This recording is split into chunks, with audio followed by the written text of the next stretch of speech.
नीतीश कुमार बिहार में आज फिर से कुल मिलाकर ये 8वीं बार है कि वो मुख्यमंत्री पद की शपथ ले रहे हैं। और बीते 4 महीने के घटनाक्रम को अगर बहुत ध्यान से देखा जाए, उसे समझा जाए, और आपको याद होगा कि हम बार बार ये बात कह भी रहे थे कि बिहार में बीजेपी और नीतीश का ज्यादा दिन चलने वाला नहीं है, और हुआ भी यही।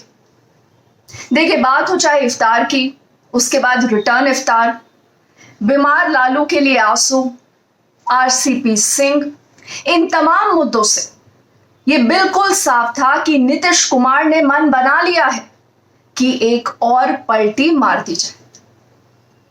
तकरीबन आधा दर्जन वीडियोस में हमने ये बात कही थी, बस इंतजार था कांग्रेस के ग्रीन सिग्नल का। और इसी बात से आप ये समझ लीजिए कि नीतीश कुमार सिर्फ बिहार के मुख्यमंत्री तक सीमित नहीं रहने वाले। अगर तेजस्वी की इस बात को बिल्कुल गौर से सुना और समझा जाए। पीएम मटेरियल आपको दिख रहा है, पीएम के लिए आपके दावेदार मानते हैं। आप एक बात समझ लीजिए, ये सवाल हम मुख्यमंत्री जी पे छोड़, हमको इस पे कोई टिप्पा टिप्पणी नहीं करना है। लेकिन आप इतना तो आप जानते हैं कि सबसे देश में अगर सबसे कोई अनुभवी मुख्यमंत्री है तो नीतीश कुमार जी है। सबसे अनुभवी, परिपक्व, और काम तो किया ही है, ऐसा कोई इनकार नहीं सकता। कुछ लोग तो प्रचार का काम कर, नरेंद्र मोदी को क्या। फिलहाल तेजस्वी उप मुख्यमंत्री ही रहेंगे, लेकिन नीतीश कुमार के आगे के बयान कैसे होते हैं, उनकी क्या मुलाकातें होती हैं, किससे मुलाकातें होती हैं, और उनकी गतिविधियों पर अब पूरे देश की नजर जाना बिल्कुल तय। देखिए, खबर यह भी है कि नीतीश और सोनिया गांधी की बहुत जल्द मुलाकात होगी, और ये विपक्ष को और उसकी राजनीति को एक नई दिशा दे सकती है। इस बात के भी संकेत बिल्कुल साफ साफ नजर आ रहे हैं। दरअसल देखिए, कांग्रेस ने नीतीश कुमार को मुख्यमंत्री के रूप में समर्थन ही नहीं दिया है, लेकिन नीतीश में कांग्रेस राष्ट्रीय राजनीति के लिए एक नई आस भी देख रही है, a new hope. Lalu Prasad Yadav इस समय बिल्कुल चुप है, लेकिन यह तय मानिए कि पर्दे के पीछे उनकी खास भूमिका रही है। कहा जाता है कि तेजस्वी यादव को उन्होंने ही समझाया इस पूरे गठबंधन में जाने के लिए। अब यह भी बताया जाता है कि सीपीएम नेता सीताराम येचुरी और केसीआर भी इस पूरे मसले को लेकर काफी एक्टिव रहे हैं बैकरूम टॉक्स में।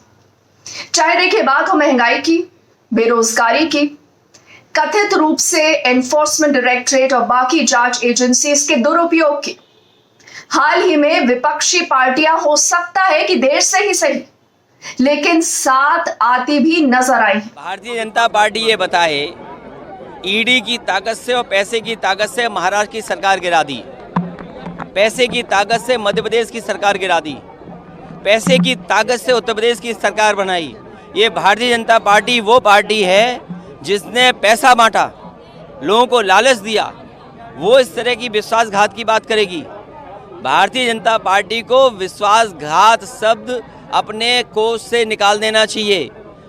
इसलिए निकाल देना चाहिए क्योंकि सबसे बड़ी विश्वासघाती पार्टी अगर कोई है देश में तो वो भारतीय जनता पार्टी है। याद करो नोटबंदी, याद करो जीएसटी, याद करो करोड़ों नौकरी, क्या इन्होंने विश्वासघात जनता के साथ किया कि नहीं किया? और किसानों की आय दोगुनी करने वाली पार्टी जिसने भरोसा दिलाया और आज भी किसानों की आय दोगुनी नहीं हुई, क्या विश्वासघात नहीं किया जनता के साथ, किसान के साथ? ये बिल्कुल साफ है कि ताजा घटनाक्रम सिर्फ बिहार में 2015 के महागठबंधन को जिंदा किए जाने तक सीमित नहीं है, बिल्कुल नहीं है। ये खबर और बहुत बड़ी है, इसका कैनवस बहुत बड़ा है। शायद देखिए, कांग्रेस, आरजेडी, नीतीश कुमार और कई अन्य पार्टियों ने राष्ट्रीय स्तर पर एक विपक्षी एकता को नई दिशा देने की कोशिश करने का सोचा हो, वो आगे ऐसा करते हो। कल देखिए पटना में जो भी कुछ हुआ है, उससे जो संकेत मिले हैं वो तो यही बताते हैं। दिन भी कब चुना गया, 9 अगस्त। अब 9 अगस्त जिस दिन 1942 में क्विट इंडिया मूवमेंट शुरू हुआ था और इसी का जिक्र तेजस्वी यादव ने किया। अब हो सकता है कि नहीं, ये जो तमाम रीजनल पार्टीज हैं, ये तमाम रीजनल पार्टीज मिलकर आगे की लड़ाई डेमोक्रेसी, फेडरलिज्म और आइडियोलॉजी पर खड़ा करने की भी कोशिश करें। साथ ही आपको याद होगा बीजेपी के जो राष्ट्रीय अध्यक्ष हैं जेपी नड्डा, उनका कुछ दिनों पहले एक बयान आया, उसको भी नीतीश और तेजस्वी ने कल खूब हवा दी। जेपी नड्डा ने कथित तौर पर रीजनल पार्टीज के विरोध में एक बयान दिया था। एक और खास बात है, देखिए नीतीश और तेजस्वी दोनों ही कास्ट सेंसस यानी जातीय जनगणना को लेकर पहले ही स्टैंड ले चुके हैं। जो पुरानी बिहार कैबिनेट है वो इसको हरी झंडी भी दे चुकी है। आपको याद होगा तमाम बैठकें हुई थी और कांग्रेस पार्टी भी इसके पक्ष में प्रस्ताव पास कर चुकी है। तो जाहिर है कि लाइक माइंडेड पार्टियां बाकी मुद्दों के साथ साथ हो सकता है कि कास्ट सेंसस को भी अब एक हथियार बना ले। यानी देखिए, बीजेपी का हिंदुत्व और इस हिंदुत्व के खिलाफ मंडल पार्ट 2 और सामाजिक न्याय यानी सोशल जस्टिस की पॉलिटिक्स। अंतिम बात, पटना से शुरू हुआ ये भूचाल सिर्फ पटना तक सीमित नहीं रहेगा, ऐसा भी लगता है। अब निगाहें प्राइम मिनिस्टर मोदी और उनकी टीम पर भी होंगी कि वो आगे क्या करते हैं। ये बहुत जरूरी है, किससे अपना हाथ मिलाते हैं, कौन उनके साथ आता है। हाल ही में ममता बनर्जी की प्रधानमंत्री मोदी के साथ 48 घंटे में ही कई बैठकें हुई हैं और उन मीटिंग्स की भी चर्चा हुई है।